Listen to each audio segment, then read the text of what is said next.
يا ربي صل على المختار طه البشير واغفر لنا كل زله وامحنا في النظير يا ربي صل على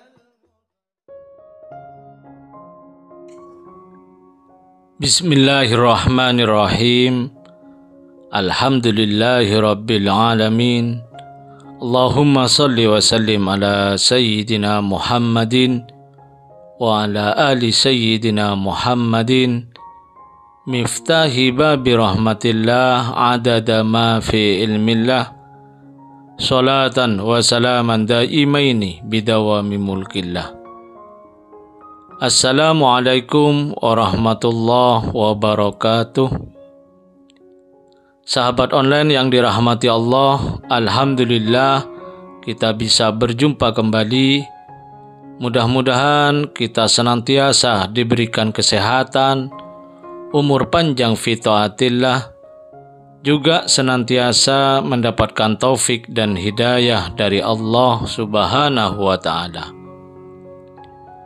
Pada pertemuan kita kali ini, mari kita ngaji bareng Habibana Novel bin Muhammad Al-Idrus, yaitu tentang pentingnya niat dalam menjalani kehidupan. Ya, tentang niat. Niat itu adalah pondasi. Niat itu adalah dasarnya. Niat itu adalah penopangnya. Jadi kalau niatnya itu lemah, maka bangunan yang dibangun di atasnya mudah roboh. Kalau niatnya salah, bangunannya nggak akan pernah bisa berdiri. Dipasangi apapun, dia akan jatuh. Orang kalau bangun pondasinya salah, ya bangunannya belum selesai, udah ngerobohin orang. Tapi kalau pondasinya udah benar, meskipun belum ada bangunannya, siap dia dibangun dengan model apapun. Karena itu ikhwani rahimakumullah, pelajaran niat ini pelajaran yang paling penting untuk dipelajari tiap hari. Jangan pernah berhenti belajar niat. Apa itu niat? Al-qasd, secara bahasa niat artinya tujuan. Yang memotivasi kita itu apa? Ya, maka dikatakan tujuannya apa? Yang menggerakkan kita itu apa? Yang membuat kita berhasrat, membuat kita bergairah, itu apa? Semua yang niatnya, tujuannya itu bukan Allah, maka niatnya pasti tidak benar, niatnya pasti salah. Maka apapun yang dilakukan tujuannya bukan Allah, maka yang dilakukannya itu nanti sedikit demi sedikit atau bahkan bisa secara langsung hancur. Ya, hancur, akan tidak bermanfaat. Karena itu yang paling penting belajar niat. Nah, kita ke sini pasang niat lagi. Wah, tadi kelihatannya Bib, saya ke sini tuh hasratnya bukan cari ridho Allah. Nah, ngapain? Cari calon istri. Ya bagus sih, cari calon istri di pengajian, bagus. Ya, itu karena Allah atau bukan karena Allah? Itu termasuk karena Allah. Ya, itu termasuk karena Allah. Itu termasuk lillahi ta'ala. Lah kok cari calon istri lillahi ta'ala? Karena menikah itu diperintahkan oleh Allah. Menikah itu diperintahkan oleh Nabi Muhammad SAW. Lah kalau niatnya cari pacar, lah itu lain. Niat cari pacar itu maksiat. Nah, itu maksiat gak boleh. Tapi niatnya saya pengen cari istri. Siapa tahu nanti di pengajian ketemu calon mertua. Loh iya toh ya, paling penting ketemu calon mertua atau ketemu calon istri? Calon mertua, kepegang bapaknya kan anaknya manut. Daripada kamu pegang anaknya, bapaknya enggak kepegang, hilang. Betul tak betul? Loh, kok yang jawab yang di sini? Harusnya yang jawab yang di belakang. Betul enggak Bu? Tuh betul. Ya, untuk yang laki-laki siapa tahu ketemu calon bapak mertua. Yang perempuan siapa tahu ketemu calon ibu mertua. mertua. Masya Allah, itu yang satu itu kok rajin terus tiap Jumat pengajian. Padahal nawa itu, siapa tahu ada calon mertua yang lirik saya. Ya, siapa tahu. Tapi itu lillahi ta'ala itu namanya. Mencari ridhonya Allah karena cari istri. Ya cari suami, cari pasangan hidup. Itu niat yang baik. Ya niat yang baik. Udah terkategori niatnya baik. Tapi kalau niatnya the best nanti dulu. Ya karena niat itu semakin banyak semakin baik. Ya niat semakin banyak semakin baik. Oh saya datang pengajian niatnya mau nyenengkan ayah saya. Kamu ngaji cuma nyenengkan ayahmu? Iya. Kalau saya gak dong pengajian. Ngantuk terus. Tapi ayah saya berangkat sendiri. Gak ada yang nemenin. Jadi saya terpaksa nemenin. Terpaksa lagi. Terpaksa nemenin. Apalagi yang ceramah Pak Novel itu. Waduh. Ngantuk saya. Ya, saya kalau Pak Novel yang ceramah itu ngantuk saya. Gak dong banget. Kurang lucu misal begitu ya. Kurang seru. Kurang. Tapi bapak saya seneng. Ya sudah, saya tak temani bapak saya. Ini niatnya baik atau enggak baik? Baik. Lillahi ta'ala atau enggak lillahi ta'ala? Lillahi ta'ala. Kenapa? Birrul walidain. Bekti sama orang tua. Wah ada lagi yang, kamu pengajian ngapain? Mau jualan kopiah saya. Pernah dengar pengajian ini? Belas ratau.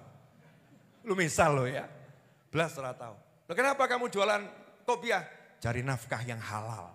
Cari nafkah yang halal. Ora apa anak bojo mangan opo. Kalau saya enggak bergerak nanti anak istri makannya apa? Padahal ya tinggal ditanya maunya makan apa gitu ya. Tapi kan itu istilah saja. Nah yang model begini lillahi ta'ala atau enggak lillahi ta'ala itu lillahi ta'ala. Karena cari nafkah buat suami untuk keluarga hukumnya wajib. Dia lagi cari yang halal. Nyarinya di pengajian. Jangan nanti kita yang enggak paham komentar. Ngapain kamu datang pengajian? Cuma cari calon mertua. Ngapain kamu pergi pengajian? Cuman mau jualan es teh. Misal begitu. Mau jualan es jeruk.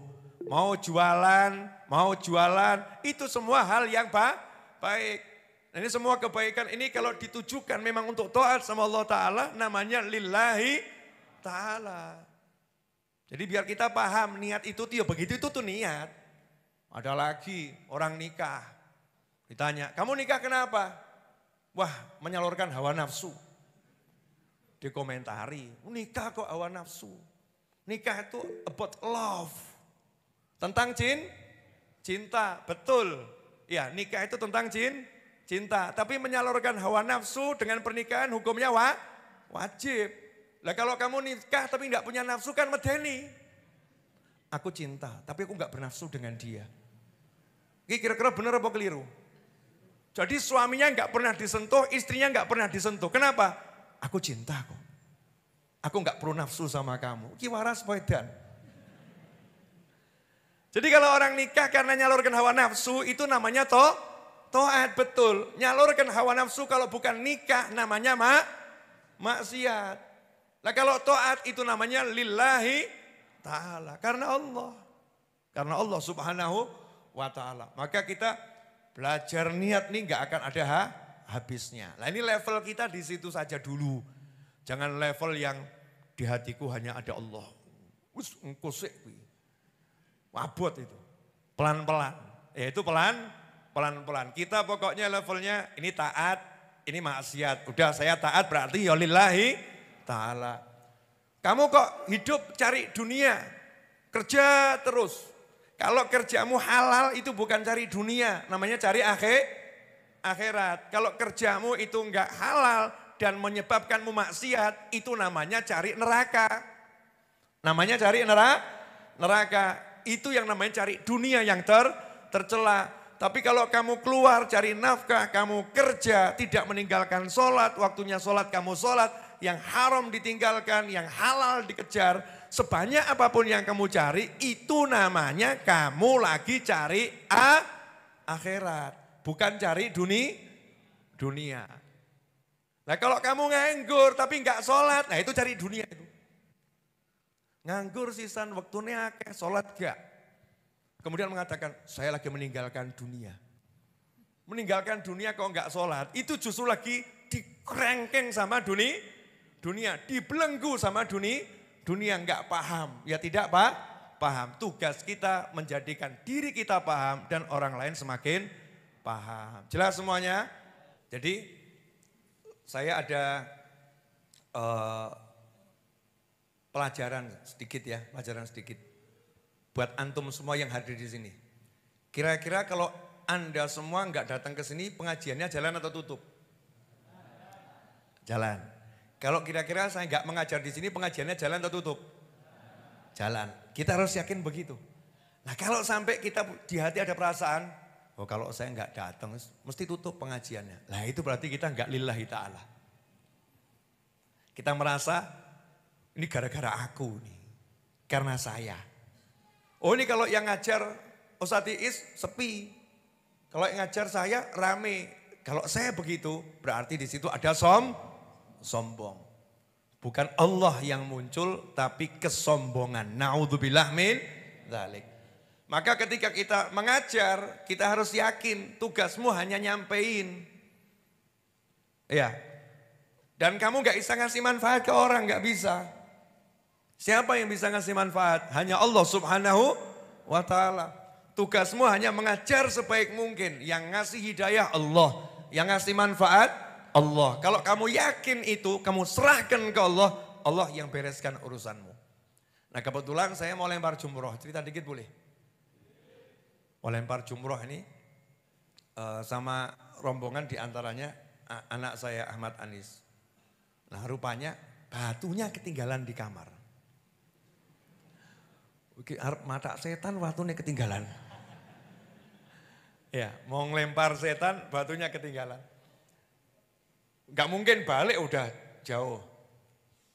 Saya nanya sama Ahmad Anis anak itu. Nis ya batunya dibawa. Abu yang bawa enggak?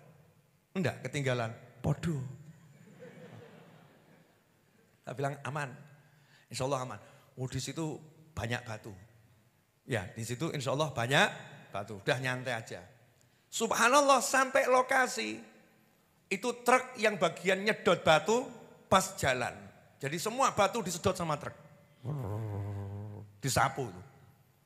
Saya nyari satu nggak ketemu itu. Endi batu nih? Nggak ketemu. Teman saya nanya, Beb dapat batunya? Ada. Rodok gengsi didik itu ya. Masa orang yakin kok kalah gitu kan ya? Ya Allah, Allahumma watu. Orang lain konsentrasi lempar setan, saya Allahumma batu. Allahumma batu. Dah saya deketin tempat lempar jumrohnya kan. Pas sepi enak gitu kan. Mau cari batu itu. Mau cari batu bersih semua. Subhanallah. Di temboknya itu ada botol satu. Botol air mineral itu. Isinya separohnya batu. Cemepak. Wah Masya Allah cemepak. Buka. Ambil batu, hitung ya. 7, nis, nih ya, nih yuk mata. Entek batu nih. Batunya habis. Mau lempar yang ke wusto. Ya kan truknya ini kan jalan terus itu ya. Habis dari sini ke sana. Jadi rombongan tuh bareng sama truk. Saya cari batu, dia bersihin batu. Ajib toh. Sangat menarik. Nah, subhanallah. Begitu mau sampai yang kedua, lebih lucu lagi. Cari nggak dapat, ada perempuan bercadar, wedok cadaran.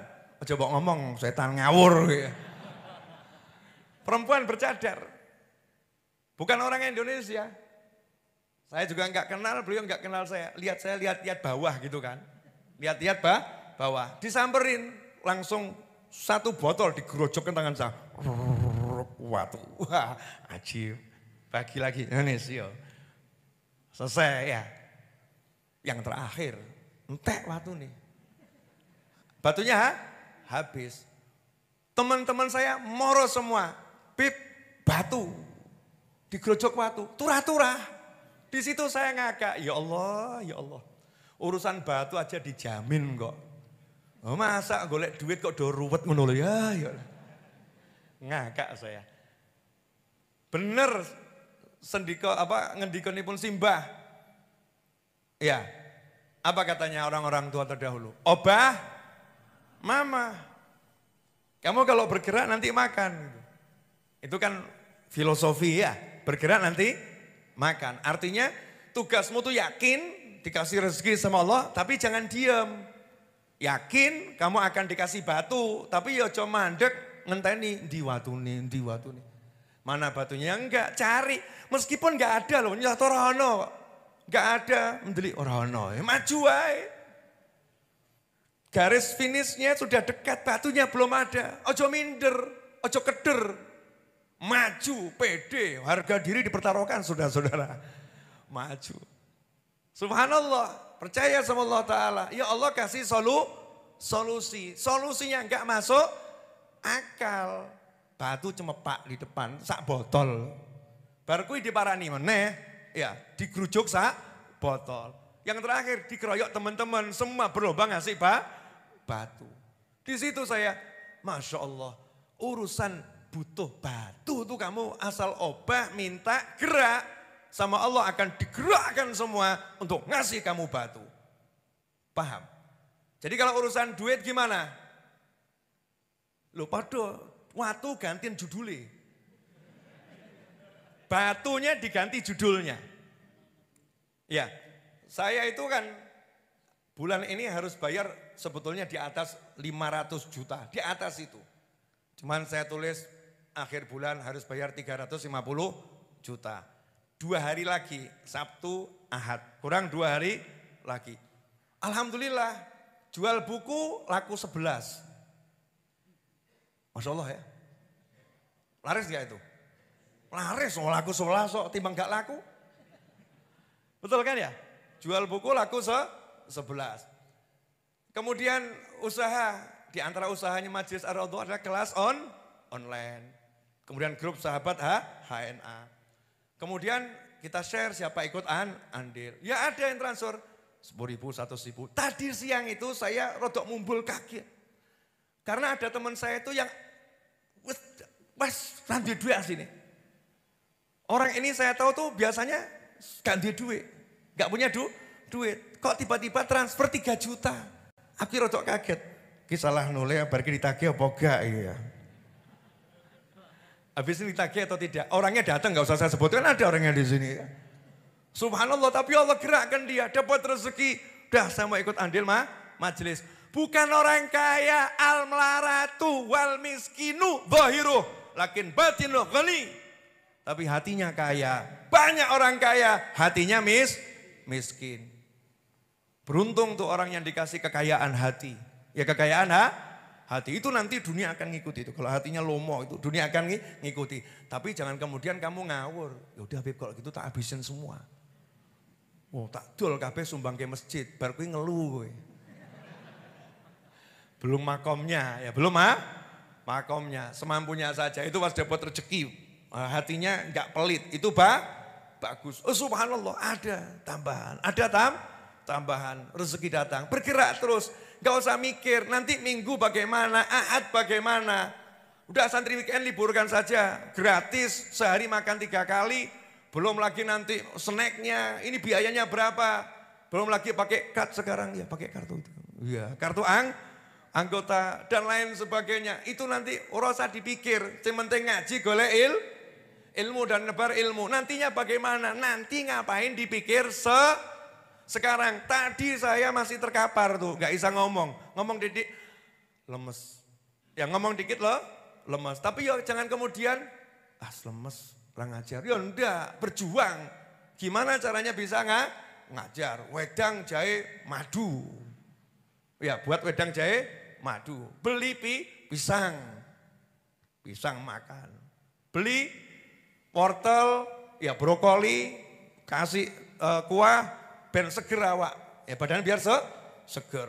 Minum air putih. Ngajar, alhamdulillah. Seger apa lemes? Seger. Tunjukkan kesungguhanmu, Allah akan menunjukkan kemahamampuannya. Tapi kalau kamu tunjukkan kelemesanmu, maka Allah akan hancurkan dirimu. Kamu punya Tuhan kok lemes. Ya punya Allah kok lemes. Semangat. Nah itu orang kalau udah paham. Kalau niatnya ke Allah, ya niatnya ke Allah, maka semuanya nanti akan diurus sama Allah Subhanahu wa ta'ala. Semuanya jadi mudah, jadi nyaman. Jadi kalau betul lillah, mesti nggak akan lelah. Kalau betul lillah nggak akan lelah. Kamu punya suami, suaminya kok jelek banget. Bu, ibu.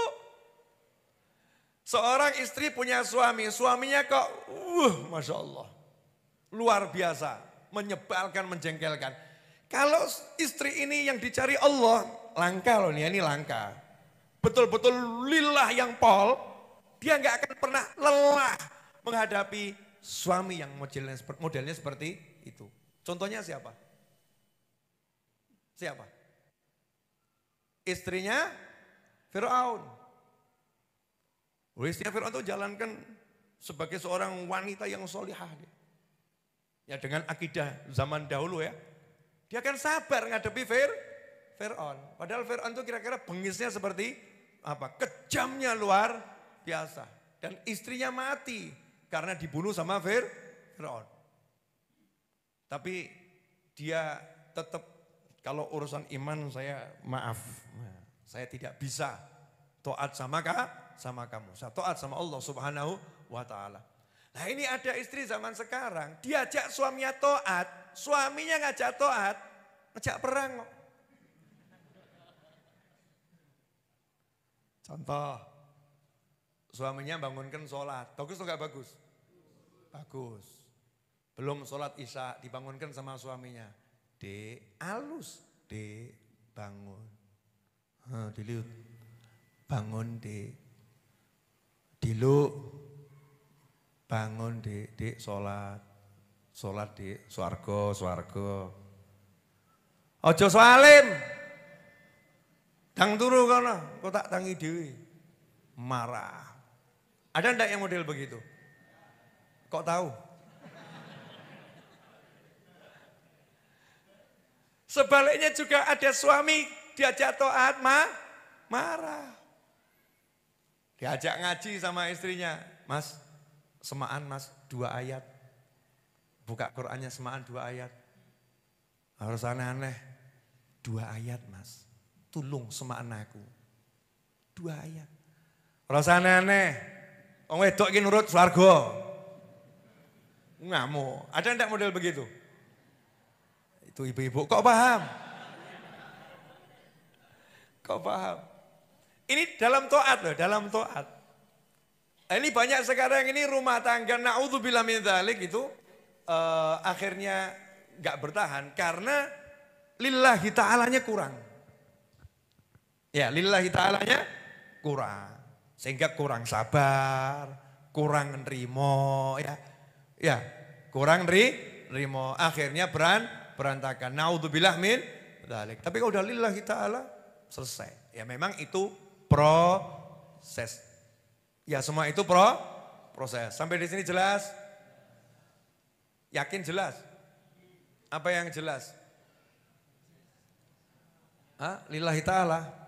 Bu, ibu ikhlas? Oh, ibu ikhlas loh ya. Disakitin suami ikhlas? Pak, ibu ikhlas disakitin, tapi bapak jangan coba-coba nyakitin. Karena orang yang lillahi ta'ala itu kalau disakitin, Allah yang langsung bela. Wah, betul ya bu? Bu? Betul atau salah? Tuh, itu himbauan atau ancaman? Ikhwani rahimakumullah. Lanjut ya, bab niat tadi. Nah niat ini karena dia pondasi. Dia pondasi. Ibarat bangunan ini pondasinya.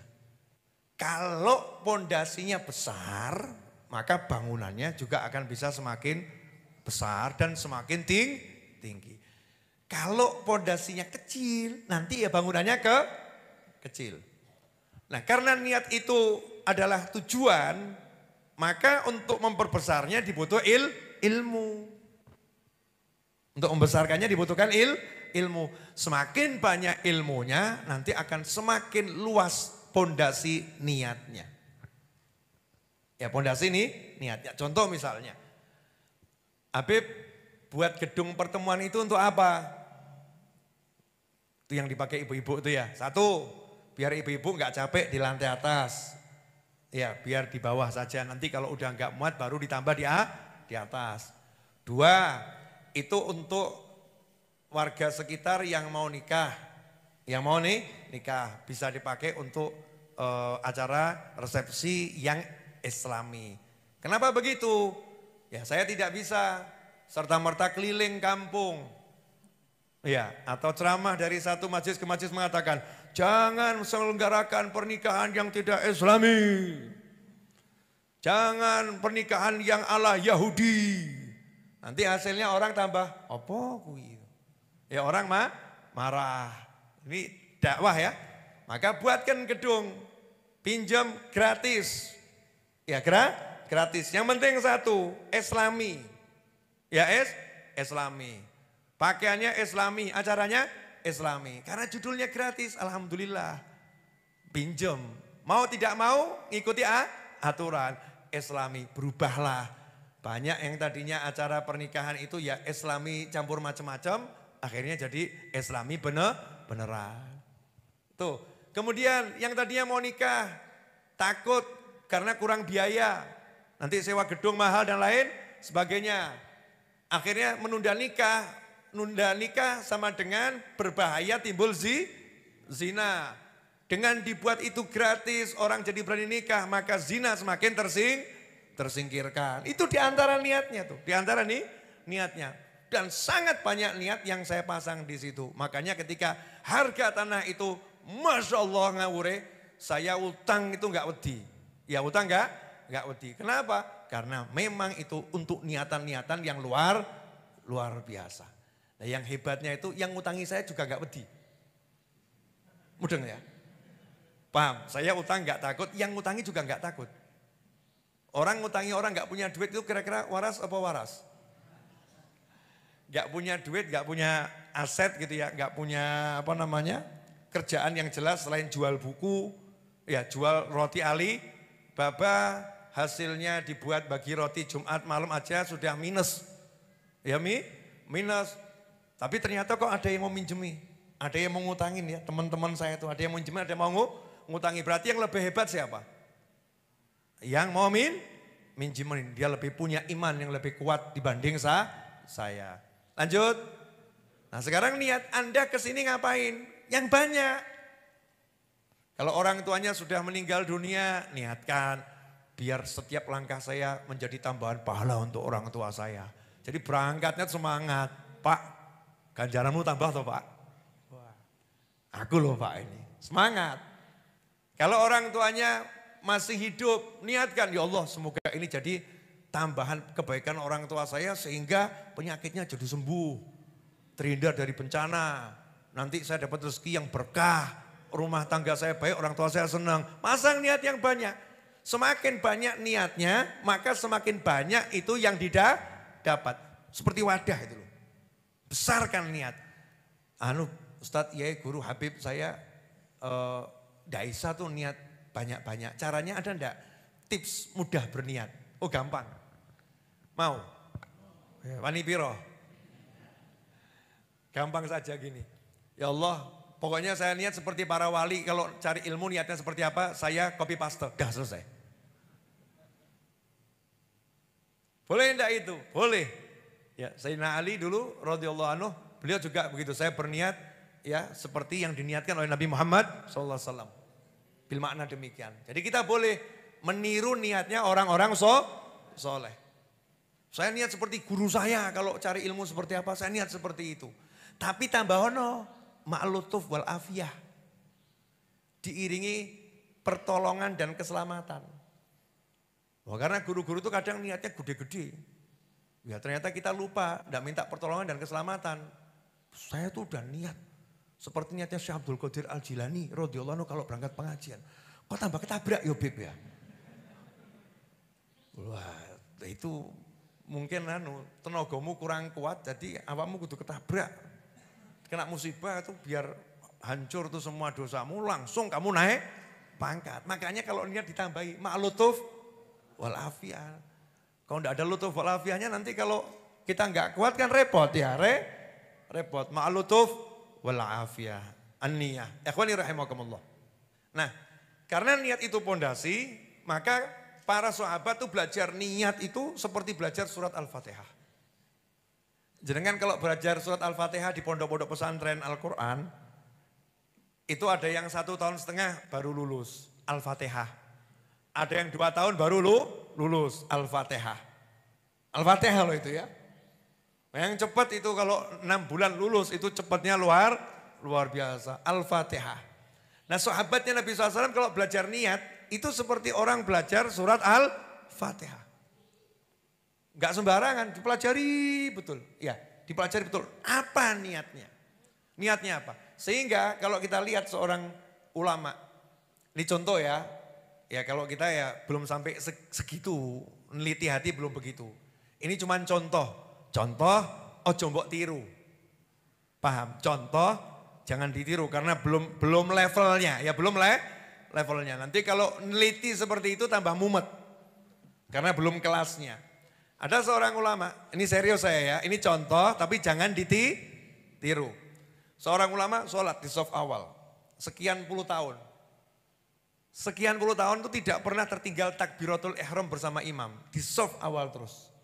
Satu hari dia terlambat, akhirnya berada di saf kedua. Di saf kedua. Kemudian ketika takbiratul ihram bersama imam, dia malu. Aku kok di saf kedua. Itu langsung dia istighfar. Setelah hari itu ya, dia qadha sholatnya selama sekian puluh tahun. Jangan ditiru. Paham ya? Ditanya, lu kenapa kamu qadha sholatmu? Saya berarti kemarin sholat saya itu bukan karena Allah. Karena saya pengen dipandang orang. Buktinya ketika mundur ke shaf kedua saya jadi malu dilihat orang. Kalau karena Allah saya mau di shaf kedua, mau ketiga, mau keempat, kelima. Harusnya saya enggak takbir dengan rasa malu. Tapi karena saya punya rasa malu, sekarang kok di shaf kedua saya malu. Berarti saya waktu di shaf pertama pengen dilihat manusia. Padahal enggak niat begitu, tapi ada jauh di dalam hati, enggak kelihatan. Itu belajar niat tuh sampai seperti itu, neliti hati sampai seperti itu.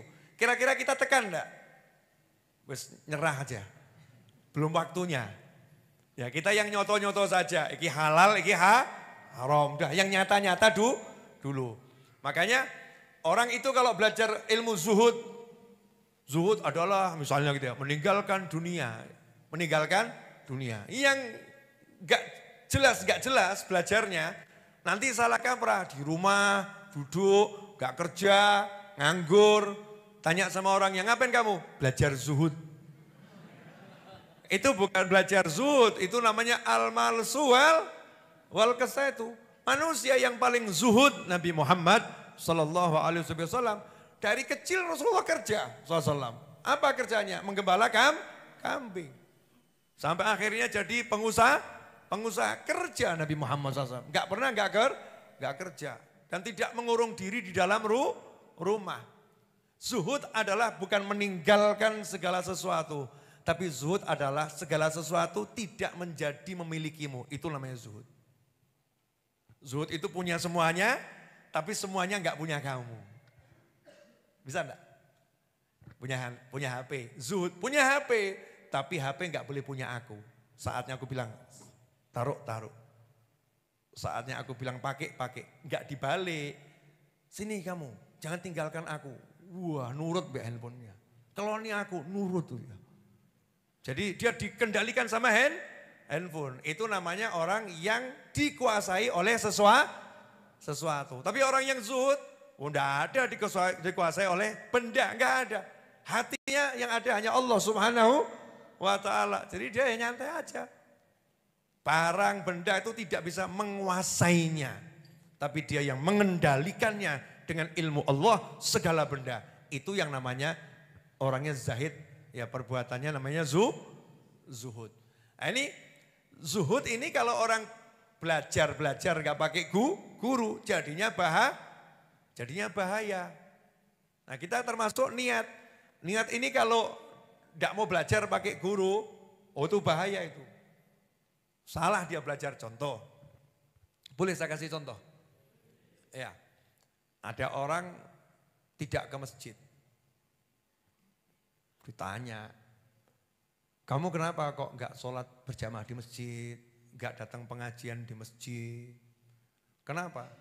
Wah, yang di masjid itu banyak orang jelek, banyak orang hatinya kotor. Itu nanti saya ketularan mereka, kan repot hati saya. Jadi demi menjaga hati saya tak di rumah saja. Kelihatannya bagus ya, untuk menjaga hati saya tak di rumah saja. Kalau bagus seperti itu nanti Nabi akan memerintahkan, jangan ke masjid kalau hatinya belum bersih. Betul? Tapi Nabi enggak pernah merintahkan seperti itu. Allah mengatakan, inna sholata tanha anil fahsyai wal munkar. Sholat itu akan menyegah seseorang dari perbuatan keji dan mungkar. Maka kalau orang niatnya betul, walaupun dia itu tahu misalnya ya, kan hebat itu udah bisa ngerti loh. Ngerti hatinya yang di masjid itu kotor-kotor kan hebatnya luar biasa itu. Kalau dia bisa ngerti gitu ya, ngerti reget kabeh sana. Ini berarti kan orang luar biasa. Dia akan berangkat ke masjid, niatnya tambah lebih hebat lagi. Ya Allah, dengan kebersihan hatiku akan kusingkirkan kekotoran hati semua yang di masjid. Wah itu kan luar biasa. Bukan merasa akan terkotori, tapi dia akan membersihkan. Tapi ya enggak seperti itulah. Ya justru orang itu takut ke masjid, takut ke masjid karena takut nulari keburukan hatinya untuk orang lain. Tapi ya tetap ke masjid. Sehingga dia ke masjid itu dengan prasangka baik. Ini orang baik, ini orang baik, ini orang baik. Aku yang masih kotor, ya Allah semoga berkat sholat berjamaah aku jadi baik seperti mereka. Iki sing bener. Ya itu yang betul. Kadang-kadang kan enggak. Niat saya baik kok. Ngapain? Ya saya itu sengaja maling itu. Motornya tak maling. Biar enggak keluyuran. Motornya saya maling biar enggak keluyuran. Niatnya baik atau jelek ini? Jelek. Karena mencuri adalah haram. Jadi termasuk itu niat yang jelek. Gak mungkin itu niat yang baik. Tapi kan ujungnya baik. Biar yang bersangkutan gak keluyuran. Ya salah. Itu salah. Bukan seperti itu. Nah ini kalau gak belajar bahaya. Seorang istri. Masya Allah. Suaminya bilang, kamu di rumah temenin saya. Suaminya udah ngajarin sholat, suaminya ngajarin puasa, ngajarin ngaji. Istrinya jawab, loh ini kan pertemuan teman-teman SMA. Kalau enggak hadir nanti saya mutuskan tali silaturahim. Saya tak nyambung tali silaturahim. Kalimatnya bagus gak ini? Menyambung tali silaturahim. Judulnya itu sudah menyambung tali silaturahim. Mana ada silaturahim sama teman SMA? Teman SMA itu bukan rohim. Rohim itu pamanmu, bibimu, tantemu, keponakanmu, sepupumu, kerabatmu. Itu namanya rohim. Kalau sama teman-teman SMA namanya menjalin persahabatan. Baik, menjalin persahabatan. Menjalin ukhuwah. Bukan silaturahim. Lah yang parah, dia tinggalkan suaminya alasannya itu. Saat itulah dia lagi memutuskan rohim yang terbesar. Siapa? Suaminya sendiri. Mutuskan seakan-akan hubungannya dengan suaminya. Ini niatnya salahnya luar biasa. Makanya tanya dulu, mau keluar niatnya apa? Mau duduk niatnya apa? Ini mau cari uang itu niatnya apa? Yang banyak. Cari uang niatnya yang banyak. Wah, senengkan orang tua, senengkan istri saya, anak saya, wah ke, semua, wah ke. Semakin banyak, nanti uangnya mungkin cuma 10.000, tapi itu pahalanya luar biasa. Itu namanya barokah. Namanya barokah. Salah satu, ya ada di sini enggak orang yang hadir mungkin. Teman saya nggak usah sebutkan ya, relawan di sini, teman saya. Masya Allah. Ya dapat ujian dari Allah Ta'ala. Beliau itu kalau kerja keluar negeri atau keluar pulau. Jadi apa? Ya di kapal gitulah. Bagian kadang di mesin, dia bantu ngurusin mesin. Kerja 3 bulan, 4 bulan terus pulang ke Solo. Kalau sampai di Solo itu jam 8 pagi sudah ke Masjid Ar-Raudhah. Pakai sepatu boot, pakai baju kerja ya, pakai helm kerja, ikut kerja bakti. Kalau kerja baktinya lagi ngecor, ya ngecor. Kalau kerja baktinya itu lagi gali pondasi, ya gali pondasi. Bertahun-tahun gitu terus. Gak pernah pengen duduk sama saya begini mau duduk sama Habib, gak pernah. Dan gak pernah saya panggil, sini duduk sama saya, gak pernah. Beliau dengan niatnya, saya juga dengan niat saya. Insya Allah semuanya lillahi ta'ala. Suatu hari, ya ada kecelakaan di kapalnya, meledak kapalnya. Ya kapalnya meledak sehingga rekannya beberapa meninggal dunia. Beliau luka bakar. Alhamdulillah hidup selamat. Begitu selesai operasi dan lain sebagainya, itu dari Jakarta naik mobil ke Solo, yang dicari apa? Mau hadir majelis hari Jumat. Meskipun sama dokter seharusnya belum boleh. Hadir majelis sini, senang di sini. Selesai masalahnya? Belum. Ya masalahnya belum selesai. Setelah sehat, kemudian ya karena dianggap teledor, lalai, harus menjalani hukuman. Dijalani hukuman dengan sabar. Dibuat hukumannya sama Allah enggak lama. Dibebaskan setelah itu. Jadi bebaskan. Jumatan saya ketemu, Masya Allah. Di Mekah tuh saya ingat, ini mau tak telepon kira-kira nyambung enggak di selnya sana. Nomor istrinya hilang, nomornya beliau hilang. Karena handphone saya kan keriset, banyak nomor hilang. Lah kok tadi Jumatan jedul. Senengnya saya luar biasa. Alhamdulillah Habib, saya sudah bebas. Karena niatnya lillahi ta'ala, itu ya sama Allah dibuat mudah semuanya. Dan dikasih seneng gitu loh. Dikasih seneng. Makanya ciri-ciri orang yang ikhlas itu betul-betul lillahi ta'ala, gak pernah dia mengeluhkan kehidupan.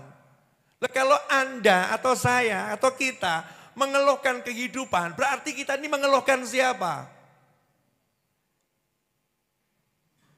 Nanya saya, yang ngasih hidup siapa? Yang ngasih masalah siapa? Jadi kalau kamu mengeluhkan hidupmu dan masalahmu, kamu lagi ngapain? Kok? Terus jadi diam semua kenapa? Hidup kok begini ya? Kurang apa saya? Mau sampai kapan? Kacau hidupku, bla bla bla. Itu berarti lagi protes sama Allah Ta'ala. Beda orang yang ikhlas. Ya Allah, saya akan berjuang terus. Beri saya jalan keluar. Orang yang takwa pasti ada solusinya. Tambah sholatnya, tambah zikirnya, tambah ibadahnya. Nanti Allah kasih solusi. Solusi pertama yang Allah berikan adalah hatinya tenang. Hatinya tenang, hatinya ayem. Ya hatinya ayem. Nah insya Allah ini yang bisa sampaikan malam ini belum selesai. Alhamdulillah kita telah menyimak penjelasan dari beliau. Semoga ilmu yang telah kita peroleh ini dari Habibana Novel bin Muhammad Al-Idrus menjadi ilmu yang bermanfaat bagi kita, keluarga, dan anak cucu kita. Habibana Novel bin Muhammad Al-Idrus dalam pertemuan ini menjelaskan tentang pentingnya niat dalam menjalani kehidupan. Ibarat sebuah bangunan, niat yang benar adalah pondasi yang kuat yang menopang bangunan agar berdiri kokoh, tidak mudah roboh. Makna niat adalah tujuan atau yang memotivasi untuk melakukan sesuatu hal. Sesuatu yang tujuannya atau niatnya bukan karena Allah, maka niatnya salah, niatnya sia-sia dan akan hancur. Perbaiki niatmu, tata kembali tujuanmu. Orang yang niatnya karena Allah Ta'ala ingin dapat ridhonya, maka tidak akan lelah hidupnya dan tidak gampang putus asa, karena mereka akan mendapatkan pertolongan dari Allah Ta'ala. Salah satu keajaiban rahasia niat adalah keberkahannya yang dapat mempengaruhi berbagai hal yang tidak pernah terlintas dalam pikiran kita. Semoga kita bisa memahami dan senantiasa mengamalkan dari apa yang telah beliau sampaikan, dan semoga hidup kita berkah, dipenuhi ketenangan dan kebahagiaan. Amin ya rabbal alamin. Wallahu a'lam bishawab. Semoga barokah dan manfaat. Assalamualaikum warahmatullahi wabarakatuh.